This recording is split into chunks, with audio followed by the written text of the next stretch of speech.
Right, the third problem you can see on the screen, and let us assume this as first equation and this as second equation.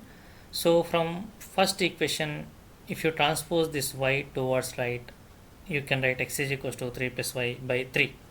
Let us substitute this x value here in equation 2. In place of x, we need to write this 3 plus y by 3.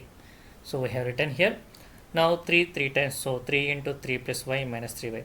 When you multiply 3 into 3, you will get 9 plus 3 into y, 3y, and minus 3y is equals to 9. Done. Now 3y minus 3y, when it is cancelled, you will get 0. So next step should be 9 plus 0 is equals to 9. Yes, that is the next step.